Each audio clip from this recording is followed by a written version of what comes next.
प्रिय छात्र और छात्राओं, हिंदी साहित्य की ऑनलाइन कक्षा में आपका बहुत बहुत स्वागत है। मैं डॉक्टर मीना गौतम बीए तृतीय वर्ष की कक्षा लेने जा रही हूँ। बीए तृतीय वर्ष में आपका जो पहला प्रश्न पत्र है आधुनिक काव्य का, उस पर हम कक्षाएं ले रहे हैं।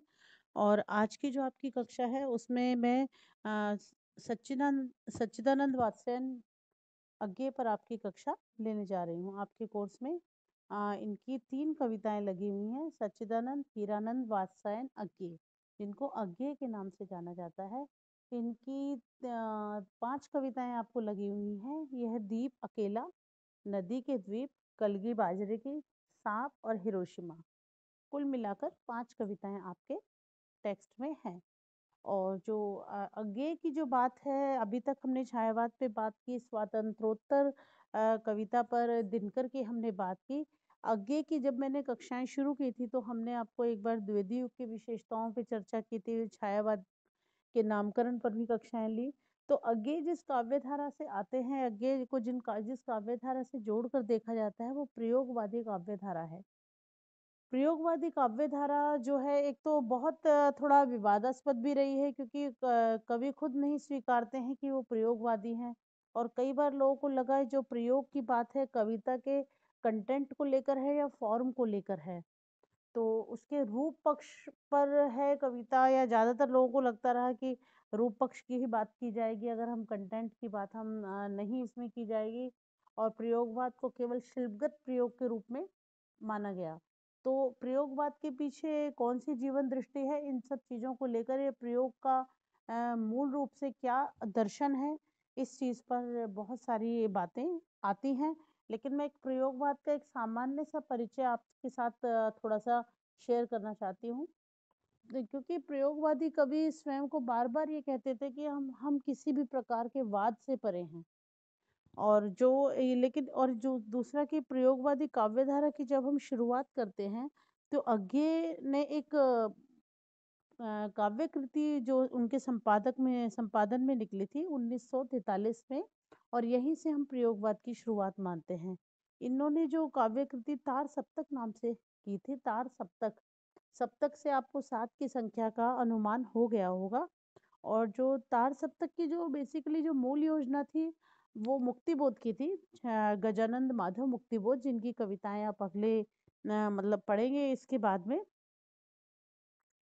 और इसको लेकिन अज्ञे ने तार सप्तक के नाम से, जिसमें 7 कवियों की रचनाओं को रचा गया था, संकलित किया गया था, जिसमें 7 कवि संकलित थे। और उसमें एक चीज का इन्होंने ध्यान रखा था कि ज्यादातर कवि जो इसमें हैं वो पहली पहली बार छप रहे हैं। और जो दूसरा क्या है कि एक तो नई उस समय जो बातें चल रही थी, जो हम बात करते हैं, छायावाद जैसी बात नहीं है, कुछ नयापन इसमें था। इन्होंने प्रयोगवाद के नाम पे मतलब कहा कि कई लोग कहते थे कि ये रूपवाद की ही एक शाखा है, या प्रयोगवादी केवल रूप विधान या टेक्निक पर ही ध्यान देते हैं। इस तरीके की चीजें आई। प्रयोग का मतलब एक एक्सपेरिमेंट जैसा इन्होंने लिया। लेकिन कहीं ना कहीं जो बात करते हैं, इन्होंने कहा कि एक नएपन को ये लोग लेकर आए। और इस जो तार सप्तक में मुक्तिबोध थे, नेमीचंद थे, अज्ञे थे, और भारत भूषण अग्रवाल थे, प्रभाकर माचवे थे, और एक गिरजा कुमार माथुर थे, रामविलास शर्मा थे, और अज्ञे तो थे ही। अज्ञे ने अपने उसमें आत्मकथ्य शुरुआत में लिखा था। और उन्होंने कहा कि तार सप्तक की जब भूमिका लिखी, और उसमें उन्होंने प्रयोगवाद की प्रयोगवाद की बात उन्होंने एक तरीके से बड़ा नया एक एक्सपेरिमेंट था। और इसलिए जो इन्होंने कहा कि प्रयोगवादी जो बात करते हैं, नया प्रयोग कर रहे थे, इस वजह से कहीं ना कहीं ये नाम जो प्रचलन में आ गया। अज्ञे ने जब तार सप्तक की भूमिका लिखी, प्रयोगवाद की चर्चा की, उन्होंने लिखा कि ये सभी कवि विभिन्न काव्य धाराओं के कवि हैं। और अज्ञे के संपादन में ही दूसरा एक सप्तक आया था 1991 में, फिर 51 में, मतलब 91, 51 में, एक 59 में, एक 79 में। किंतु मतलब जब 51 के बाद ही जो और कविता थी, नई कविता का नारा जब तक बुलंद किया जा चुका था, तो 1943 से लेकर 1951 तक का जो ये दौर था, इसको प्रयोगवादी कविता के नाम से माना जाता है। प्रयोगवादी काव्य कि जब हम बात करते हैं उसको बहुत सारी पत्रिकाएँ थी जिसमें प्रतीक इस तरह की जो छपती थी कविताएँ, वो जैसे उसमें प्रतीक थी, पाटल थी, कल्पना, ज्ञानोदय, धर्मयुग, लहर, कृति, बहुत सारी ऐसी पत्रिकाएँ थी। अज्ञे को प्रयोगशील काव्य आंदोलन का प्रणेता माना जाता है क्योंकि उनके संपादन में ही ये तार सप्तक निकला था। और तार सप्तक की भूमिका में इन्होंने काव्य के क्षेत्र में माना था कि प्रयोगशीलता एक बहुत सार्थक विचार है। अब नए कवियों को नए नए प्रयोग करना चाहिए और कवियों को नए प्रयोगों के द्वारा उन क्षेत्रों का अन्वेषण करना चाहिए, उन क्षेत्रों को खोजना चाहिए जिन्हें अब तक अभेद्य माना गया है। कहने का भाव है कि जो एक परंपरागत विषयों पर कविताएं रची जा रही हैं, परंपरागत प्रतीक, उपमान या मिथक, ये सब चीज़ें जो हम प्रयोग में ले रहे हैं, इसमें कहीं न कहीं कुछ नयापन आना चाहिए। उन्होंने कहा था, मतलब तार सप्तक में कहा था कि जब अभी तक तो जैसे छायावाद की बात हो रही थी या कुछ लोग राष्ट्रवादी कविताएँ लिखा थे, तो उन्होंने स्पेशली तार सप्तक का जब आत्मकथ्य लिखा तो उन्होंने कहा कि इसमें जितने भी संकलित कवि हैं, वो किसी एक स्कूल के नहीं हैं, किसी एक मंजिल पर पहुँचे हुए नहीं हैं, अभी राही हैं, राही ही नहीं, राहों के अन्वेषी, मीन्स राहों को खोजने वाले हैं।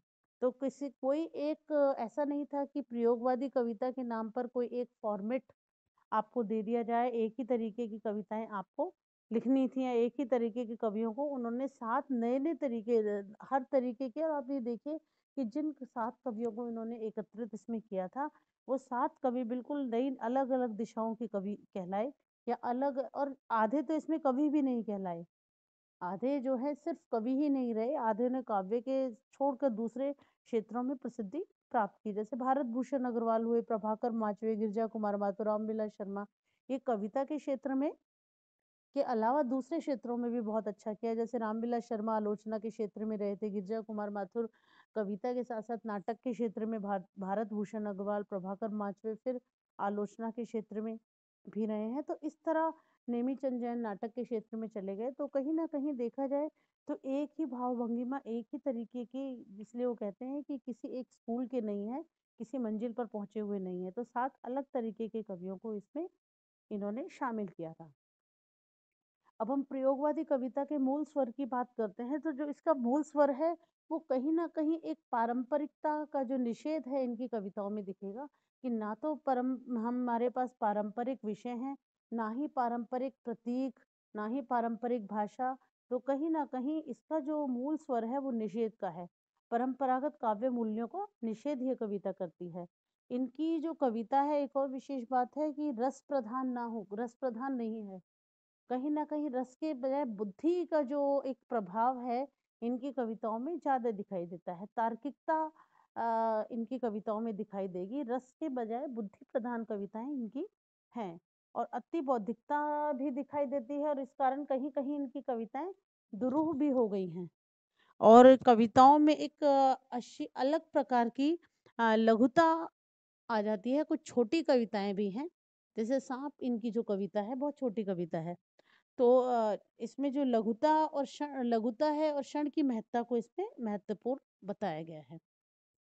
और इस जो प्रयोगवाद की कविताएँ हैं, इसमें यथार्थपरकता बहुत ज़्यादा है। यथार्थ के प्रति जो है पूर्ण आग्रह है।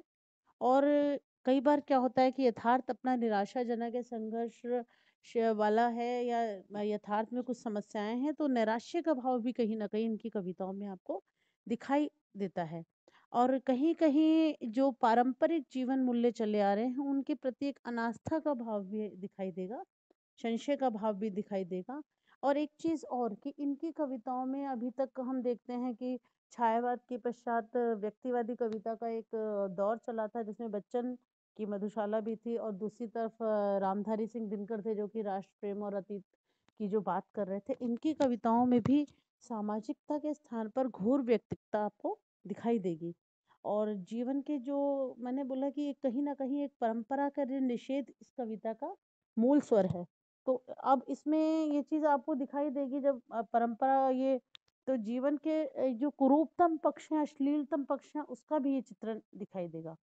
और अभिव्यक्ति की जब हम बात करते हैं, हम कंटेंट की बात करते हैं, फॉर्म की बात करते हैं, तो अभिव्यक्ति की जो भंगिमा की दृष्टि से हम देखेंगे, प्रयोगवादी कविता में बड़े नए-नए उपमान आपको दिखाई देंगे। नए उपमान दिखाई देंगे, परंपरागत जो छंद विधान है वो वहाँ नहीं दिखाई देता। गीतात्मकता बिल्कुल ख़त्म सी हो जाती है यहाँ पर आके, और इनकी जो अभिव्यक्ति है नए-नए शैलियों में, कभी छोटी कविता, लंबी कविता, किस-किस तरीके के जो भाव हैं वो दिखाई देंगे, और सभी प्रकार के जो बंधन हैं इसको तोड़ती हुई ये कविता दिखाई देती है।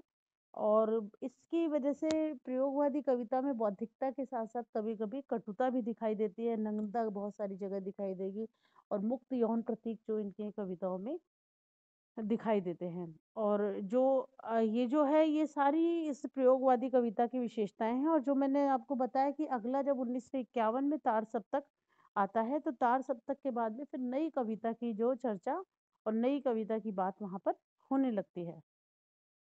तो आज की कक्षा में इतना ही। अगली कक्षा में जो प्रयोगवादी कविता के जो प्रयोगवादी जो कविता की हम बात करते हैं, उसके जो प्रमुख कवि हैं जो आपके कोर्स में लगे हुए हैं, सच्चिदानंद हीरानंद वात्स्यायन अज्ञे, जिनकी 5 कविताएँ आपके कोर्स में हैं, तो हम कुछ एक कविताओं पर भी बात करेंगे, और इनका परिचय आपको अगली कक्षा में देंगे। धन्यवाद।